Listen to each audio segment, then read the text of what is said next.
Okay, how's everybody doing? I suppose, Cynthia, should we just get started? Is that good? Yeah? Yes, let's get started. Great, great. So it's a pleasure this evening to introduce Rosa Menkman. Thank you all first for joining us in this sort of unconventional scenario where we're doing lectures via Zoom, but it sort of opens up some cool possibilities. And tonight we have Rosa Menkman joining us here in the Bay Area from Berlin via Zoom. So it's very late there from what I understand, but we're very happy to have her with us this evening. So, born in 1983 in Arnhem, Netherlands, artist and researcher Rosa Menkman has worked extensively on pushing the boundaries of technology through the exploration of glitches, compressions, encoding, and other feedback artifacts that are accidentally produced in analog and digital media. In 2019, Rosa Menkman received the prestigious Collide International Barcelona Award and residency from CERN, the European Organization for Nuclear Research, for her proposal Shadow Knowledge. As an artist fellow at CERN, Menkman works in dialogues with scientists at the organization's particle accelerator facilities. This opportunity has given Menkman the chance to deepen her research and resolutions, especially from the perspectives of scale. She also started the Institute for Resolution Dispute, which led to her recent book and publication, Beyond Resolution. Yeah, I believe we'll maybe talk a bit more about that this evening, but in the meantime, I'll let Rosa take it away. And it's my pleasure to introduce my good friend, Rosa Menkman. So. Hi, can you hear me just to check? Yes. Okay, cool, great.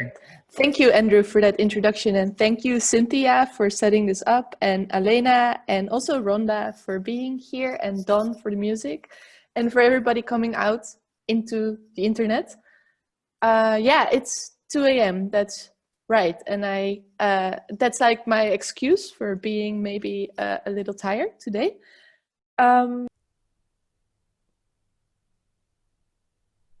It's interesting to revisit my solo show, Shadow Knowledge, today.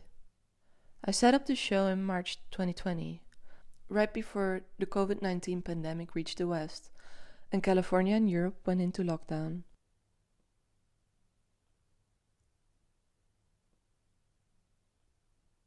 Effectively, this meant that Shadow Knowledge, which is installed at the Nathan and Thompson Art Galleries at the San Jose State University, was open but then immediately closed to the public. My work still hangs there, gathering dust, way past its original closing date. In a sense, it became an immediate archive, or a capsule captured in time.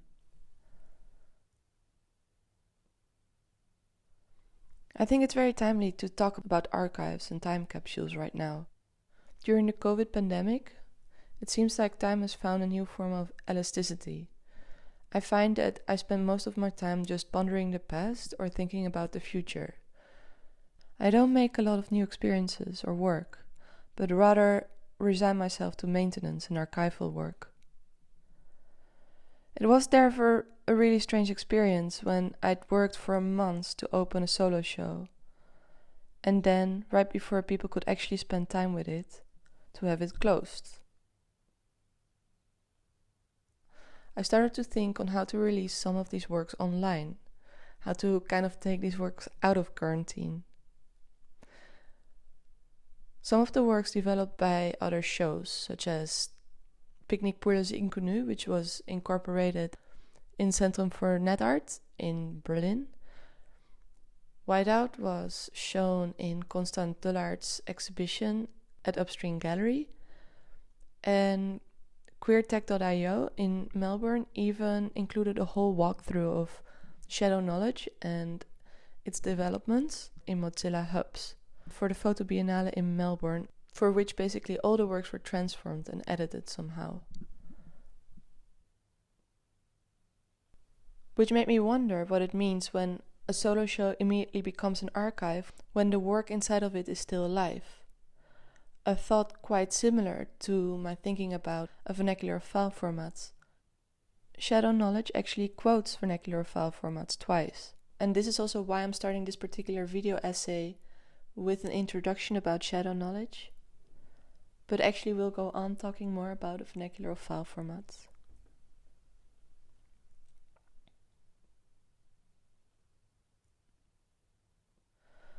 While the exhibition Shadow Knowledge will remain on display in its old form, collecting dust as an archive, accessible to no one, I would like to revisit the words I wrote for the introduction to the exhibition, which seems somehow as relevant as ever.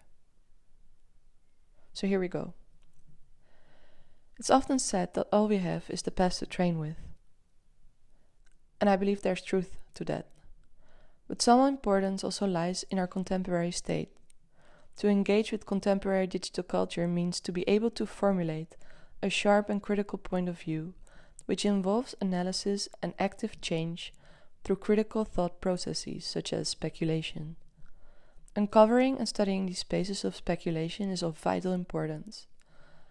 But what is ultimately necessary for this is shadow knowledge. In the shadows, things lack definition. In the shadows we can find objects of unsupported dimensions and scale, ambiguous and fluid. The shadows are blurry and liminal, but ultimately potent spaces that can exist between the enlightened and the opaque, or the black boxed. Shadows offer shady outlines that can function either as a vector of progress or a paint by numbers. In the shadows we can rest, heal and recalibrate. Now is not the time for hope or fear. It's the time to look for new weapons. The future lies in the shadows of our present.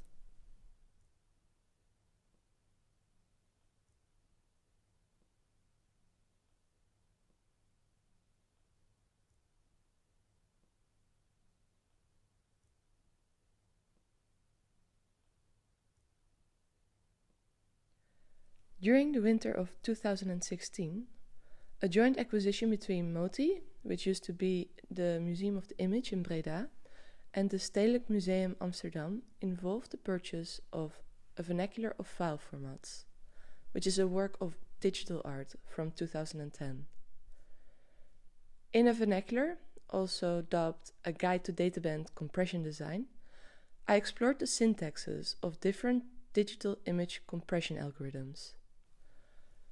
I consider the vernacular as a starting point of my research into compression algorithms, which has become a main theme within my ongoing research-based artistic practice.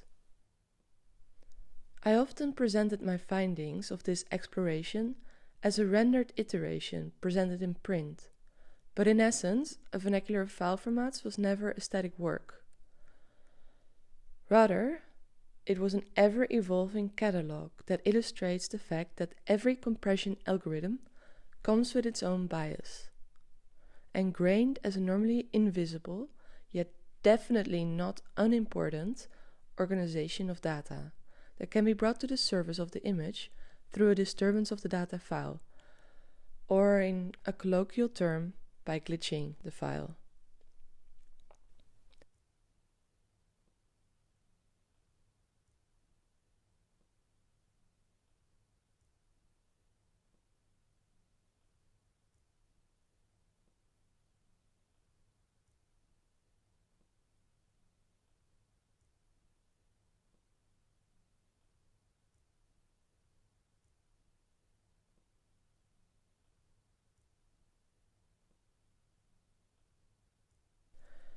At the time of the acquisition, the work had been shown in quite a few places.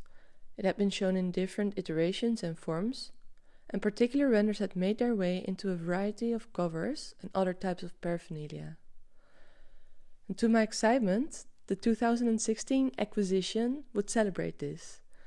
Instead of acquiring just one fully rendered iteration of the vernacular, MOTI and the Stedelijk Museum would annex the entire archive. And this is how in 2016, 6 years after its first presentation, I got to consider and deliver an archive of vernacular file formats.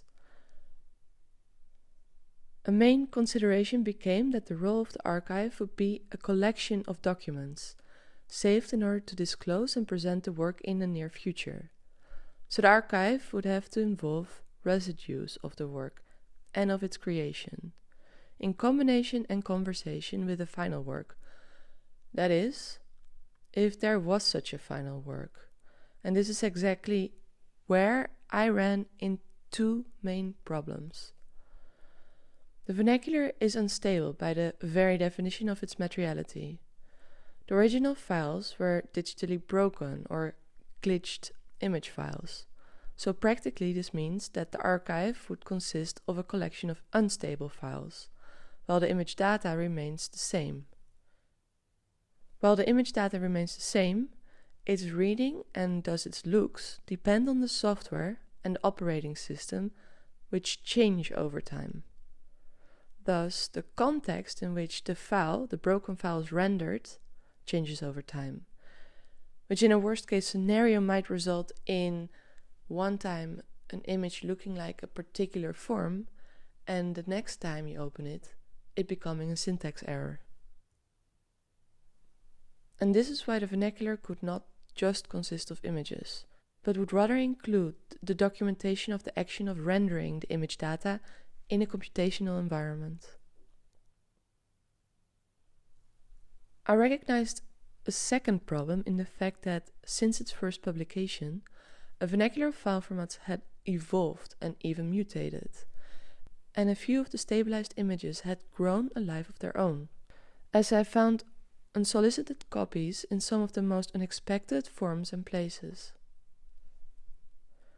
And when I tried to reclaim them, they would show me they had obtained narratives of their own. The act of archiving a vernacular file formats had thus effectively added parts to the original work, and in doing so it transformed. In short, the archive, so not just its materials but also its meaning, is alive.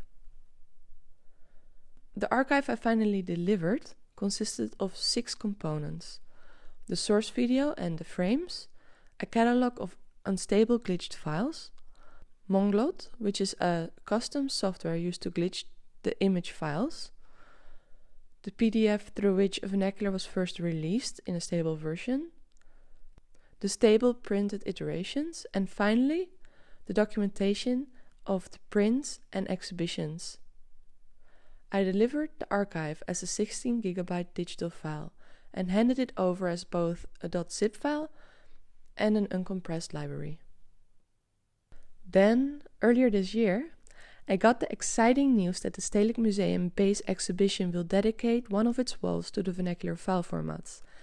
And with that opportunity also came some new considerations and problems.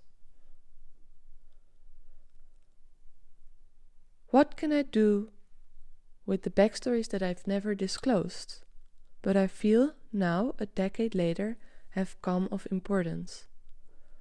How can I, a research-based artist, capture or update the essence of a living archive a decade after its initial conception? When working on that archive, inevitably evolves and mutates this particular archive. In essence, where and how should the archive begin and end?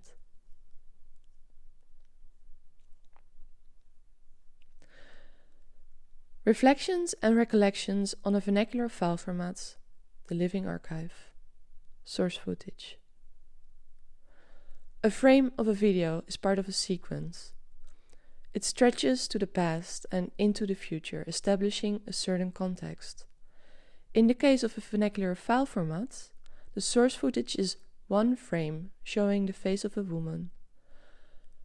The image is grainy, while its saturation seems to be reduced to a bare minimum, featuring colors of the realms ranging from yellow grays to great purples. The young woman has a French bob haircut, and her hair is as white as the tones of her skin. She's lit from above, and while she's not wearing any clothes, the shadows of an overhead light fall like a collar over her shoulders. Her black almond-shaped eyes stand in stark contrast with her white features, and I think her expression could be read as bewildered. Her right eye looks straight at the camera, while her left eye slants slightly to the left. Her mouth is opened just a bit. That is what I see when I look at that image. A still from a video that was shot 10 years ago on February 12, 2010. in front of the bathroom mirror in my old apartment on the Korte-Leidse-Dwarsstraat in Amsterdam. I was that woman once, so my reading is quite subjective. I was 26 at the time and I was quite heartbroken, looking for an image that could tell a story while holding a personal message. It was to be used as a main footage for the collapse of Paul, to be performed live on Danish television, a commission I had received with the aim to create a moment in time, to commemorate the end of the analog signal PAL, or phase alternate line signal, which had just been shut down in Denmark and was superseded by DVB, or digital video broadcasting. But secondly, and in tandem with that performance, I also needed to send a more personal message, of which the recipient was a young man living in Lund, which is a small university town on the other side of the strait that separates Denmark from Sweden, where he could also receive Danish television. The last time we had spoken, he had told me that things were just not good enough, and I wished that this goodbye message for the signal PAL could double as a last message to a lost lover. This dual letter is now forever folded into that single still frame of that young woman, gazing at a mirror, who has one tear sitting on the right side of her mouth. But these are just two of the many folds that contribute to the meaning of this image today, at least to me. For instance, the circumstances of creating that frame actually behold a far more physical or painful memory. That day, driven by a wish to make my skin seem free of impurities, and unbeknownst of the sensitivity of my eyes to the chemicals present in my particular choice of makeup, I had covered myself in as much of the white paste as I could. Those dark eyes in that still frame are in fact so dark because they are bloodshot, and not long after capturing the frame, I had to visit the emergency room, followed by 24 hours of pain, panic, and crippled vision. When a friend finally brought me home from the hospital, she told me, "Nothing is perfect, and your eyes just taught you so."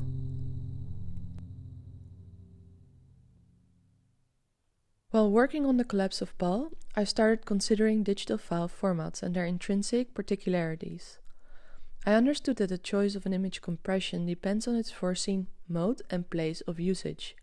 While the compression of an image that is meant to be printed will probably honor the digital image data to a T, making sure no compression aberrations take place, an image sourced for digital redistribution will most likely use an algorithm that will cut visually less relevant information away, this to enhance faster file transfer.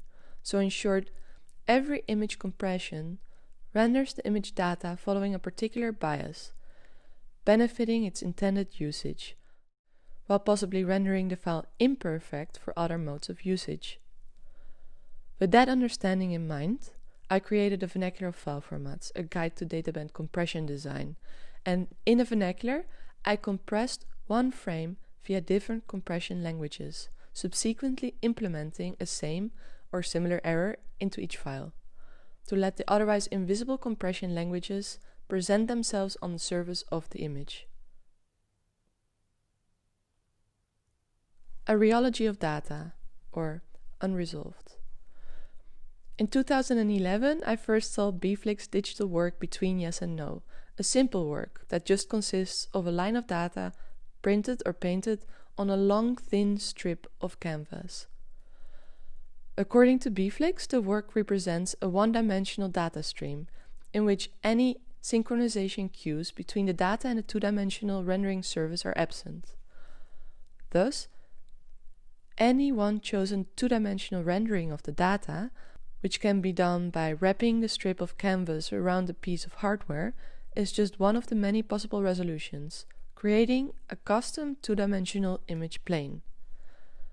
Between Yes and No made me think of a rheology of data, and here rheology is a term that I borrow from the material sciences, where it is used to describe the study of flow of matter, or the science of deformation of materials. Rheology of data is a concept that involves an exploration of the fluidity of data, or the research into how we can keep data leaky and unstable. A practice I find important when critiquing the biased and exclusive architectures created by platforms. A vernacular of file formats is an exploration of the rheology of data, in which time might slowly deform the unstable parts of the archive, or, due to a loss of syntax, finally render it invisible. Inspired by Bflix, I created Unresolved. Unresolved consists of a 64-meter long line of data, which is only partially run on or wrapped over hardware. When hung correctly, unrolled over hardware of the right dimensions, Unresolved displays a double-sided image, which shows the source portrait of the vernacular file formats on one side, in this case reduced to a 32 by 32 pixel image, while on the back side of the run data, it reads beyond resolution, encrypted in DCT, my cryptographic tool from 2015. Extra file. Because compression algorithms have become the governing de facto standards for rendering data, and platforms usually do not give a choice but to follow their rules, we usually don't consider a rheology of data. But as Kim Asendorf showed, we, artists, engineers, and other cultural producers do not have to abide by these rules. He created Extrafile in 2011, which is a custom compression software, directly inspired by a vernacular of file formats. On the website of Extrafile, Asendorf writes that digital artists and collectors deserve exclusive image compressions. Files should be personalized with custom headers.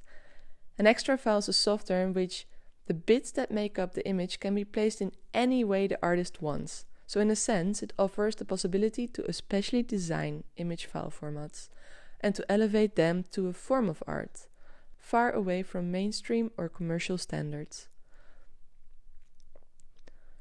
To release and present his compression software, Kim invited a group of artists, including me, to develop a glitched collection of extra files. The images I produced for the release of Extrafile were based on the vernacular file format's source portrait, and I named them after Kim's custom compressions. After its online release, one of them, a Blink's portrait, started to live a life of its own. It got co-opted and reused, often without permission. I kept finding the glitch self-portrait on so many objects, from hoodies to record sleeves, and as the icon to a proprietary glitch software, or even the campaign poster for a Hollywood movie. It was used both as fan art and commercially, yet many of these appearances never accredited me. Once, in conversation with one of the users, I was actually told that they didn't realize the face was actually owned by a fellow human. In 2016, right around the time that I started to work on an archive for vernacular file formats, Elevate Festival invited me for a talk about losing the authorship over my face. They asked me to reflect on what it means when an image of your face starts to live a life of its own. Fascinated by the loss of my face and interested in the stories of others losing their face, I started looking for other women who had lost authorship over their face. And I quickly ran into the stories of color test cards. Color test cards are the test cards with which engineers and developers test the color settings of their image processing technologies, and they often feature a Caucasian lady dressed in a very colorful dress. My lecture finally evolved into an essay titled Behind the White Shadows of Image Processing, an essay that retold some of the histories of color test cards used for image processing, but also how these color test cards reflected a strong bias for the Caucasian skin. A bias that over the years and even until today has ingrained a racist bias into our image processing technologies. And this is how shadows are not just found on the back of the image, but instead are traced back beyond the image plane, as part of the technologies themselves. Behind white shadows of image processing found a new form in Picnic pour les Inconnus, a desktop video in which les Inconnus, or the unknown women, whose images are linked to the histories of image processing, present themselves. Throughout the histories of computation, engineers use these female objects to evaluate the quality of image processing, the renderings, and the composition of architecture to make these latent spaces more amicable. But while these women seem to be able to prolong their existence for as long as the digital realms will copy them, most of them have lost their name and identity. In Picnic pour les Inconnus, test cards, bots, virtual assistants, stock photos, and others find their sound, singing a synthetic version of Paul McCartney's We All Stand Together, yet they're failing to recover their personhoods.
I am a famous Shutterstock model.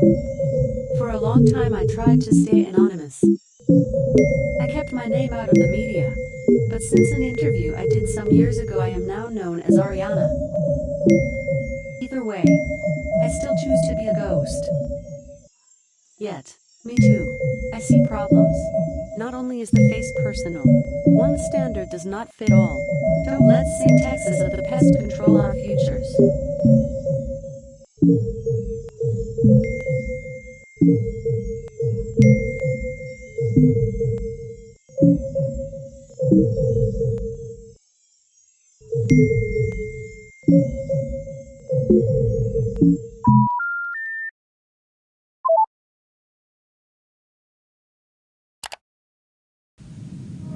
we celebrate the first glorious anniversary of the information purification directives. We have created, for the first time in all history, a garden of pure ideology, where each worker may bloom, secure from the pests of vain contradictory thoughts. Our unification of thoughts is more powerful a weapon than any fleet or army on earth. We are one people, with one will, one resolve, one cause. Our enemies shall talk themselves to death, and we will bury them with their own confusion. We shall prevail.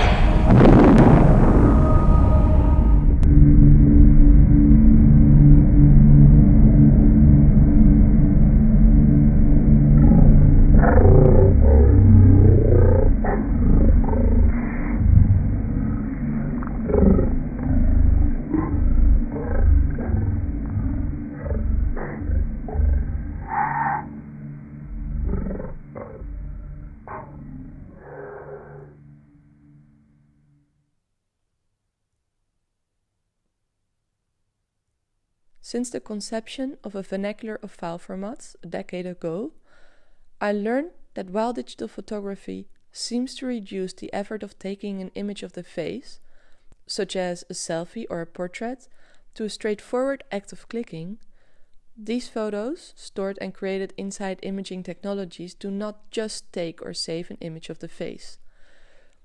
In fact, a large set of biased, gendered, and even racist protocols intervene in the processes of saving the face to memory, and as a result, what gets resolved and what gets lost during the processes of resolving the image is often unclear.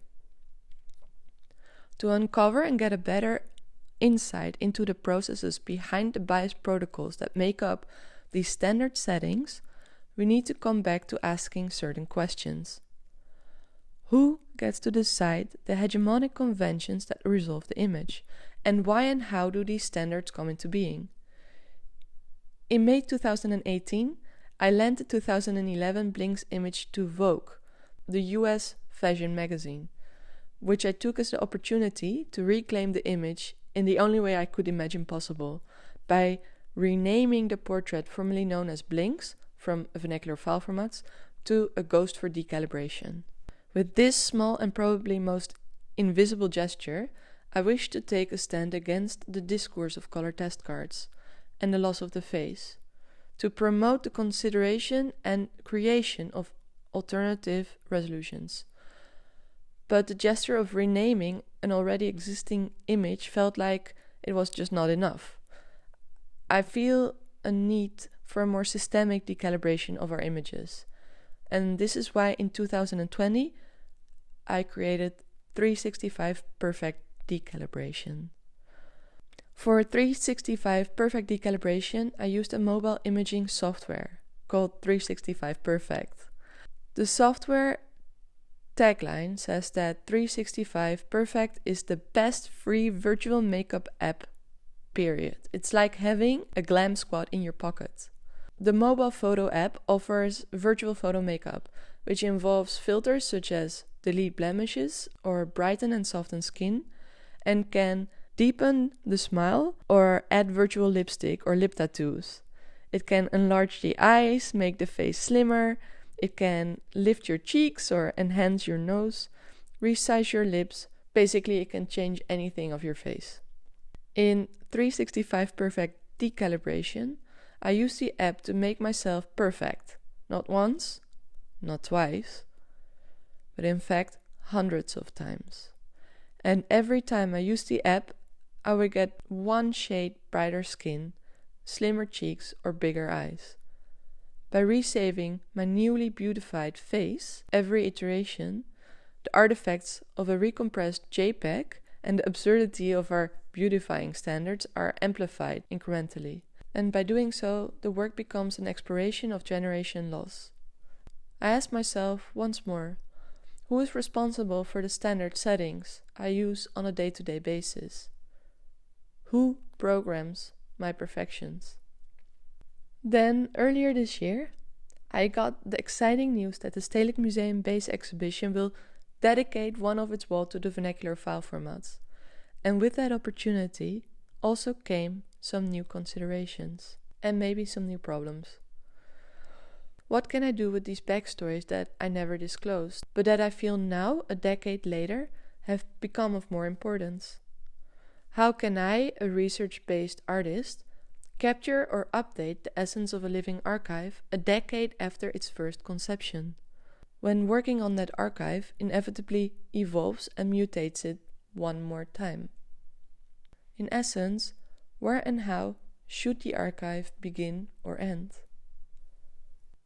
I first developed the vernacular of file formats to share knowledge and to create some awareness about how compression algorithms work. But a decade after its first conception, I believe that the archive should evolve from just informational to include a more active intervention. This is why I include an active reflection on the qualities and the natures of file formats, not just on their volatility to degradation, but also on their inherent biases. I would like to draw a line to reflect on the fluid and recontextualizing qualities of the digital and the ever-changing and evolving meanings this involves.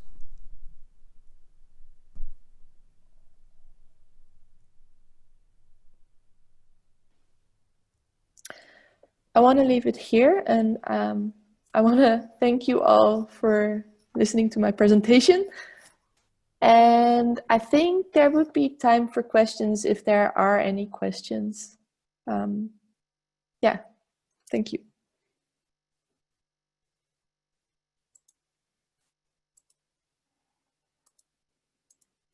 And I think you can write a question in the chat if you would like. Or, oh yeah, and I can show my face finally. Imagine that. Ha. Let's see. Stop share. Show your face. Can you see me now? I no longer have white hair. Hey, Rhonda. Nice to see your face. If there's no questions, that's also cool. I just, I have a question, but I want to also, maybe I'll start out and let the students kind of think. So I think the way that you frame this is like, let's take for a starting point the opening of the exhibition, right? That kind of opened. I think we had the opening, and then the next week, then it went dark, and it's kind of not been seen since. And the way that you left us thinking about the future laying in the shadows of the present, and that relationship between what can be seen or what stands, like what is the thing that's causing the shadow, right? And so I think in many ways, your practice is kind of talking about the invisible operational mechanisms, the shadow being kind of an index of another phenomena. Are you thinking, like, do we need to consider the thing that is causing the shadow, or do you think that we can kind of subvert that conversation, or that we need to address? Yeah, I think absolutely. One thing that I didn't want to put into this presentation because it would have been a little too much is actually where the idea of white shadows comes from. It's a reference to Hito Steyerl's presentation, which is called White Shadows. It's a presentation she did in Poland, and she is referencing this LIDAR technology. LIDAR is the scanning technology, right? So you can scan an environment. And the moment this technology came out, a lot of police and other types of institutions immediately adopted this truth-making technology, right? They saw it as the perfect truth, not realizing that if you scan a space, which you also know from, for instance, scanning things with your phone or whatever, you're actually still scanning from a particular point of view. And in that sense, you're only scanning one point of view. And so what she says is like, we can say this is the ultimate truth-making technology, but actually it still invokes a perspective. And so it's still an imposition, right? And beyond that, when you scan an image from one direction, you don't scan the opposite direction. So there's also this shadow there. And so for me, there's like somehow two sides to the shadow. The one side is the part that you don't see, but there's also the person that throws that shadow, that chooses the technology to come from a particular angle in a particular way. So it's also the person that has engineered it. It's also the person that has its biases to create this particular hardware software. And so I'm absolutely 100% believing that we need to train and learn to see that there is not just one shadow, there's multiple shadows in every perspective and every image technology or image processing technology that we use. And we need to train to learn to ask how and where we can see these different shadows. So there's like these latent image spaces that we need to uncover, I think. Yeah.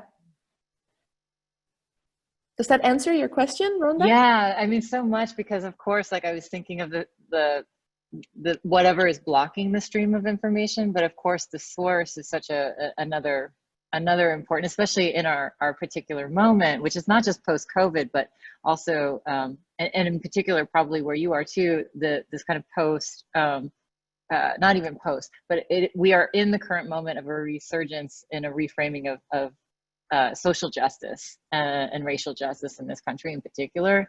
So that kind of perspective and the point of view and who has the lens or who has the instrument is also, I think, a really interesting and poignant question to be having.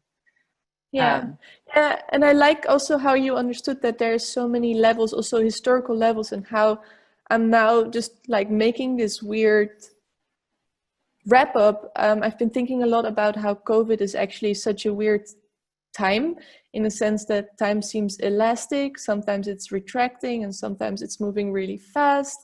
And so I feel like sometimes we're just stuck in our memories and sometimes we're just hoping for the future. So there's no more, finally we realize there's no linear time.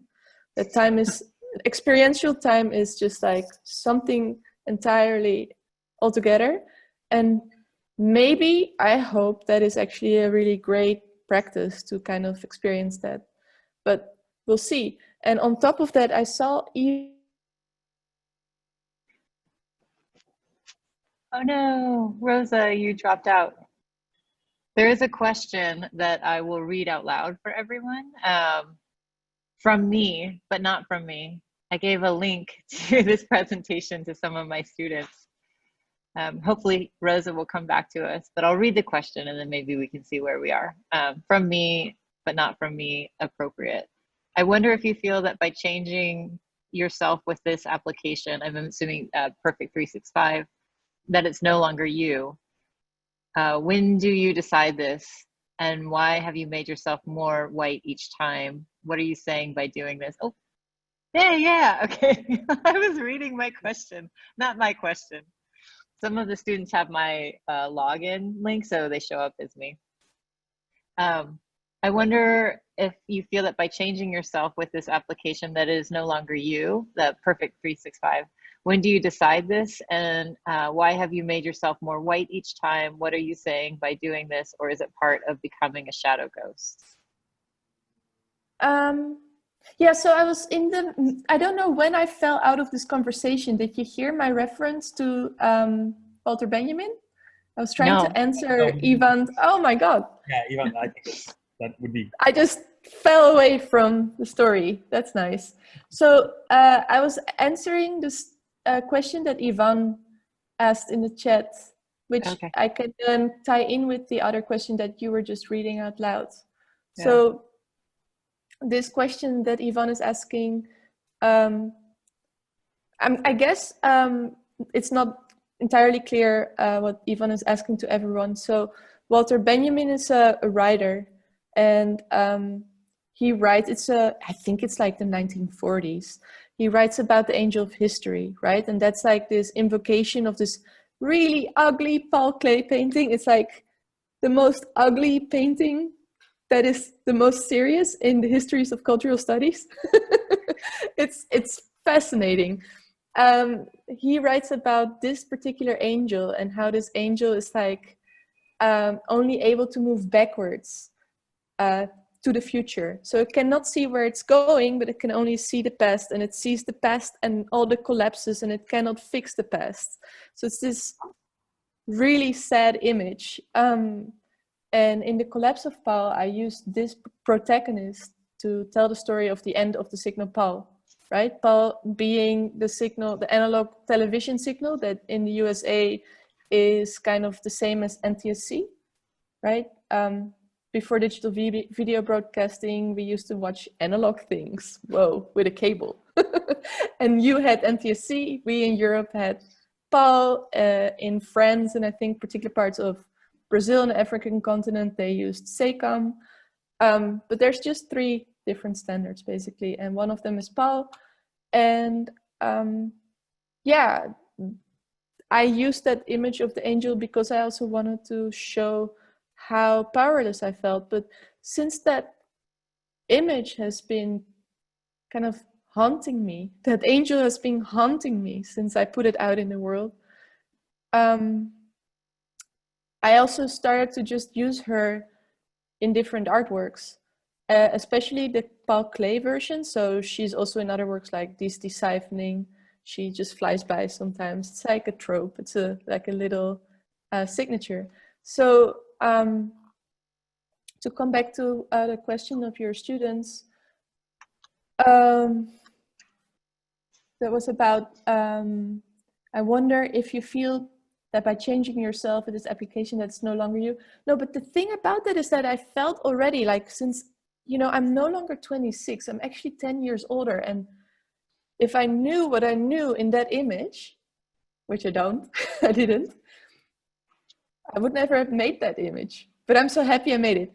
I am not that person anymore. It's so strange. That image, I think there's many people in this world these days with memes and all these things where people accidentally see their face flying through the world and getting new meanings and new invocations. And so I already no longer identify with that person necessarily. I do recognize her. So when you're asking me why I changed myself, is because you should download it. It's an incredible app if you don't have it.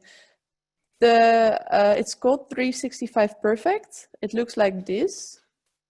Well, it's not really easy to show, but it's there.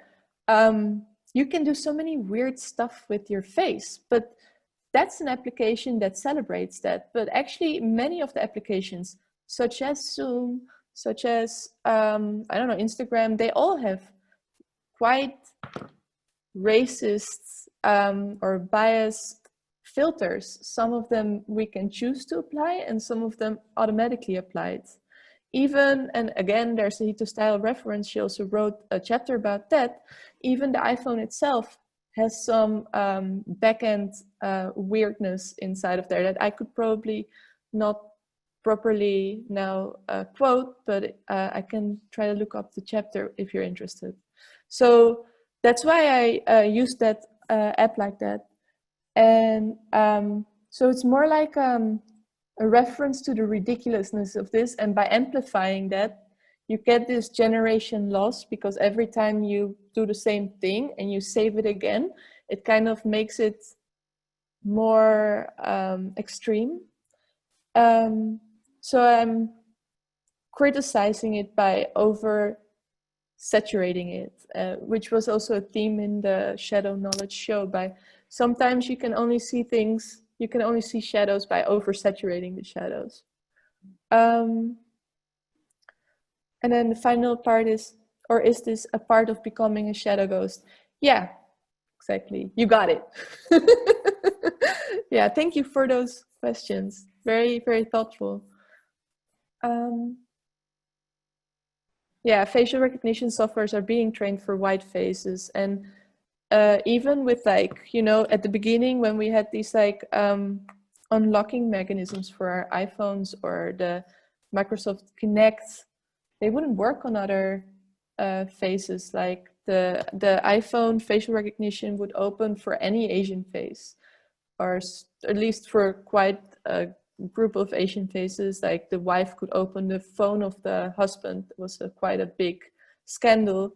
Or the Microsoft Kinect not being able to track Black people.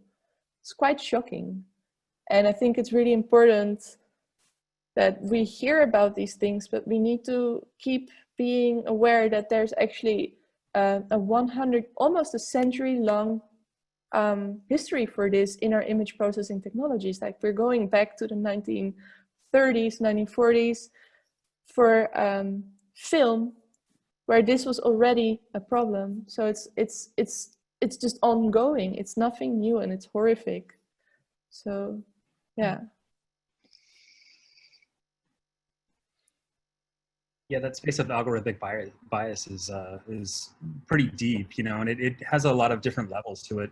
So not only in image processing, but clearly in the way that we handle data and how we handle data sets. And so I think this is sort of referred to by one of the audience members as facial recognition software being trained on, you know, specifically probably Caucasian populations. And the training of these data sets is a really big issue.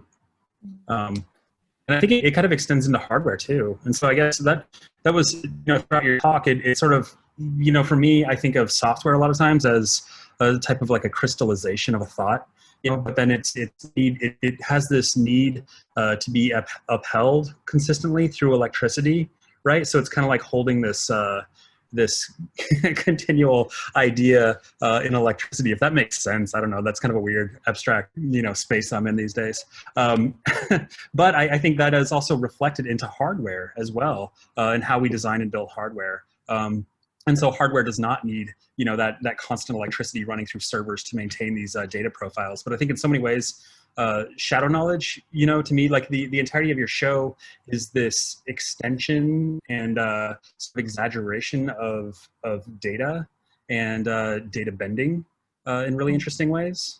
And so I think it's a really nice, I guess it's more of a comment, I suppose, but I think it's a really nice extension of maybe what was happening with data bending, you know, 10, 20 years ago, into more of a contemporary sense in data bending, like now that we're using more nuanced data sets, bigger data sets, and, you know, like, I guess there is a question there actually. Do you feel your work is somehow related to early like image processing? So you referenced Dan Sandine's Copy It Right within the talk. Do you see your work as in line with that? And is that yeah? Well, I think it's not necessarily that it's older or newer. I think there's a particular way to deal with new media or with media technologies, I guess. And that to me is like critical or tactical explorations. And we could go into what those types of explorations mean. And if I'm saying it correctly, because it's like 3 a.m. now, I'm very sorry, I might not say everything properly. So there's a difference there. And the difference being that if you're being critical, but you're not on your own turf, you have to become tactical. And so we cannot be on the turf of the Apple or whoever. So we need to stay tactical and make tactical critical interventions.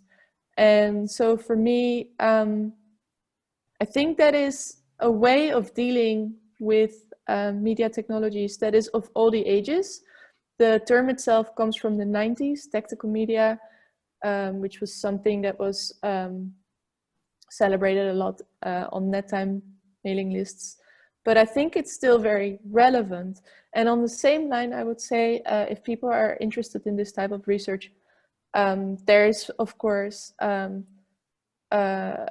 Sophia Noble, who wrote Algorithms of Oppression.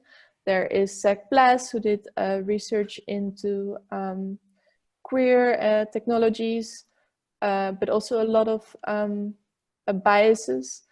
There is Anne Guillen, who's made her own set of color test cards for other types of skin colors.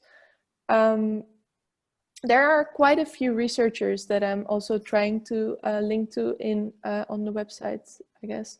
Not in this talk, I didn't put the slides in there, but there is a lot of people doing actually not just, you know, what this was is very much like background information. And I'm trying with my practice not just to give information and create awareness, but I'm trying to shift from those gestures towards something a little bit more active and a little bit more, like action included. And so, yeah, I think that's where data embedding, which is very procedural, also comes in. So long answer to quite a long question. Tying it all in. I think it's just really important to understand that there is a history to this type of thinking, and that there is also a future for this type of thinking. It's not out of nowhere, and it's developing, but it's also, I think, it's a mindset. So that mindset exists. We need to keep recognizing that.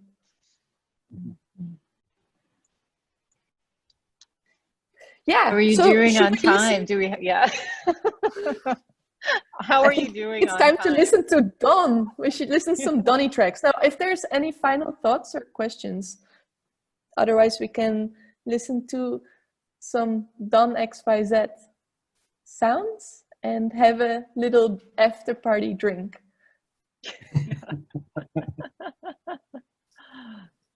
Sounds good. Oh, everyone says thank you. Cool. Thank you. Oh, thank you, Cynthia. And I saw my mom was here. She's awake still. That's crazy. Thanks, Mom. Hi, Thanks, Mom. Thank you so much for the talk, Rosa. Yeah. Round of applause. Yeah.